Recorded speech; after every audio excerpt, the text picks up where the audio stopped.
Merhaba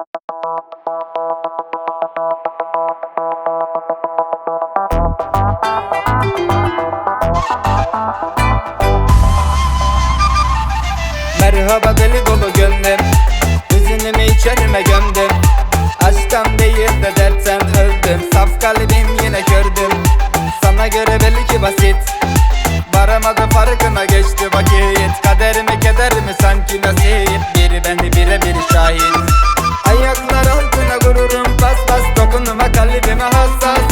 Olmadı ayıbım kimseye kaygım, düşüneyim örtbas.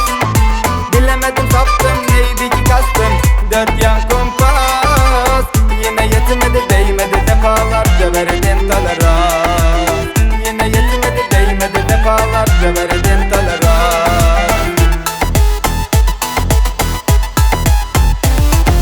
Çilemle gülüyorum hayatın izleri dizlerimde hala.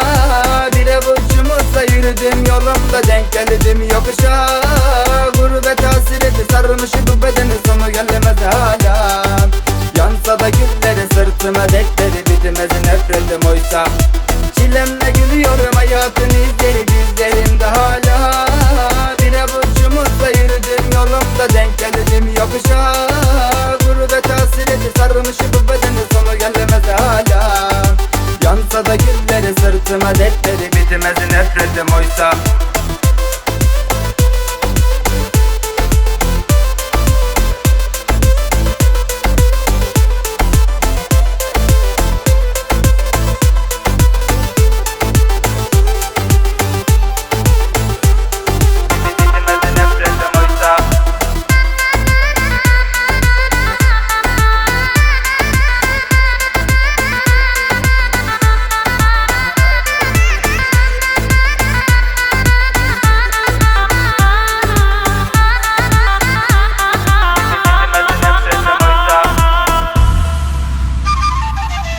Dün gibi eski hazal, var mı sonu mutlu masal?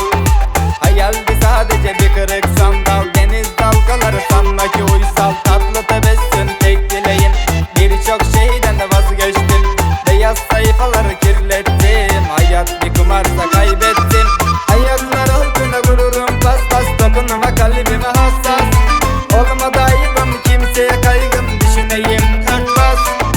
Bilemedim saptım neydi ki kastım, dört yan kumpas. Yine yetmedi değmedi defalarca verdin tolerans. Yine yetmedi değmedi defalarca verdin tolerans. Çilemle gülüyorum hayatın izleri dizlerimde hala. Bir avucumuzla yürüdüm yolumda, denk geldim yokuşa. Gurbet hasreti sarmış bu bedenin, sonu gelemez hala. Yansa da gülleri sırtıma dekleri, bitmez nefretim oysa. Çilemle gülüyorum hayatın izleri dizlerimde hala.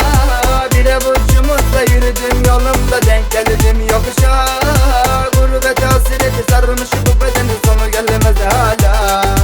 Yansa da gülleri sırtıma dekleri, bitmez nefretim oysa.